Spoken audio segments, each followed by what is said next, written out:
చూశారు కదా వార్తాపత్రికల్లో ఉపరాష్ట్రపతి జగదీప్ ధన్కర్ గారు రాజీనామాను అందజేశారు అని. నిజానికి భారత రాజ్యాంగంలో 67A అనే ఉప ప్రకరణ అంటే సబార్టికల్ ప్రకారం రాజీనామాను ఉపరాష్ట్రపతి ఎప్పుడు కూడాను రాష్ట్రపతికి అంటే రాష్ట్రపతి ఫార్మాట్లో ఇవ్వవలసి ఉంటుంది. ప్రస్తుతం అలానే రాజీనామా చేశారు. వారి ఆరోగ్య కారణాలతో వారు రాజీనామా చేసినట్లుగా చెప్పడం జరిగింది. నిజానికి ఇంకా 2 సంవత్సరాల పదవీకాలం ఉండగానే రాజీనామా చేశారు. అయితే వివి గిరి గారు రాష్ట్రపతిగా పోటీ చేయడానికి ఓసారి రాజీనామా చేసినారు ఉపరాష్ట్రపతిగా.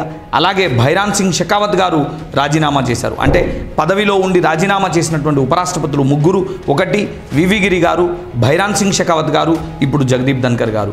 రాష్ట్రపతులు అయ్యాక ఉపరాష్ట్రపతి పదవికి రాజీనామా చేసిన వారిని తీసుకున్నట్లయితే శంకర్ దయాళ్ శర్మ గారు, ఆర్ వెంకట్రామన్ గారు, అలాగే మనకి కేఆర్ నారాయణన్ గారు. ఇలా ఎన్నో ముఖ్యమైన లేటెస్ట్ పాలిటీ అంశాలను తెలుసుకోవాలనుకుంటే ఎస్ పబ్లికేషన్ను సబ్స్క్రైబ్ చేసుకోండి. Thank you.